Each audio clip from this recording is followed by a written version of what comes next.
Hi guys, welcome to my channel. On this channel, we'll be talking all things black and brown. This is a community built to have open dialogue, to discuss topics that make a difference, to help make our society better. Please like, share, and subscribe to my channel, and do not forget to tune in on Mondays, Wednesdays, and Fridays and listen to more episodes of Sepia Advocate. In today's video, we're going to discuss colorism and how colorism has affected or has impacted different perspectives, such as prison sentences, racism, and relationship quality. I'm going to begin with the author and activist Alice Walker, her definition or how she describes colorism. She says it's differential treatment, more definitively known as favoritism, to people of lighter skin, while discriminating against people with darker skin. And for those of you who don't know, Alice Walker is the author of the world renowned book and movie, The Color Purple. Uh, in America today, in the 21st century, more and more, as we become a multiracial community and society becomes less white due to interracial unions and immigration, the discussion becomes more ubiquitous, and therefore additional categories beyond black and white must be introduced. Particularly in the US, because of the deeply entrenched racism, we already know that dark skin is vilified and light skin is the typical preference. The privileging of light skin over dark is at the root of an ill, better known as colorism. Colorism is not only experienced in the black community. Black folks aren't the only people hung up on how light or dark a person's skin tone is. Because we are such a diverse population, colorism is a societal ill, born in many places all around the globe. Our classification of colorism is both domestic and imported. And make no mistake, white folks are just as colorist as we are in the black community. Yeah, as a matter of fact, it spread to people of color in all communities.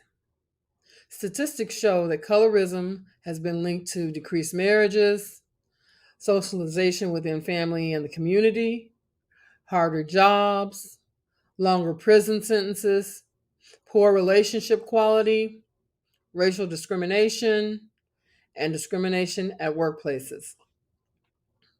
Colorism in America can trace its roots all the way back to slavery. Slavery of a darker tone were always assigned the harder jobs, for instance, in their master's fields, while slaves of a lighter skin tone were assigned lighter jobs to complete. You may wonder what a lighter skin tone slave means or where did they come from? Well, slaves were a result of the enslavers raping their slaves, and the outcome of these sexual assaults resulted in slaves of a lighter tone. Black is not always necessarily black. Colorism has an astounding effect when it comes to prison sentences. Statistics show that approximately 12% of the light skinned population are sentenced to lesser time behind bars. Not only that, dark skinned defendants are more likely to receive the death penalty compared to that of light skinned defendants. A novel carried out by Johnson and King in 2017 showed that colorism even affected court proceedings and verdicts. Moreover, a research carried out by the University of Chicago shows that if all inmates were collectively in one place, they would represent a fifth of a city in the United States of America. With minority inmates being overly represented, a third of the inmates are African Americans, with a prison population that represents 3% of U.S. citizens. So we got that covered, and we're overpopulated when it comes to prisons. That's about the only place we can say that. So that's pretty sad.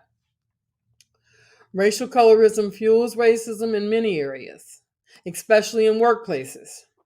Believe it or not, in America, light skinned black Americans receive employment opportunities that are off limits to dark black Americans.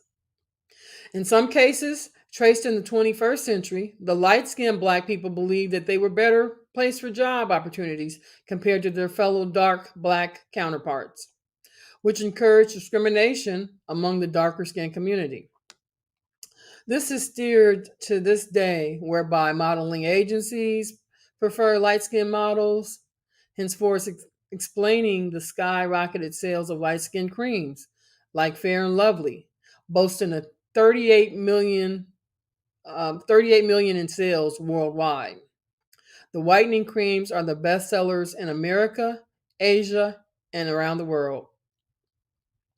According to a study conducted at the University of Georgia in 2006, the findings established that employers of any race prefer light skinned black men to dark skinned black men, regardless of their qualifications. When it comes to access and resources, even darker hued white people have different experiences than their lighter hued Caucasian counterparts. Colorism is so deeply indoctrinated in the bedrock of this nation that we are all enticed and afflicted by its existence. And the sad thing is, for many people, the lessons of color favoritism begin at home, believe it or not.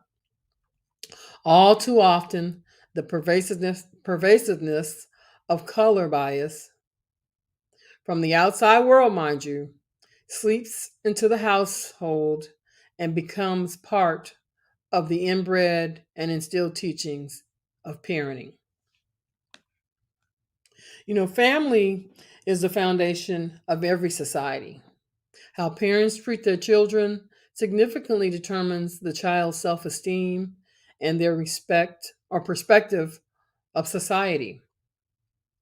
Recently, research has been conducted to determine how families have affected or impacted colorism.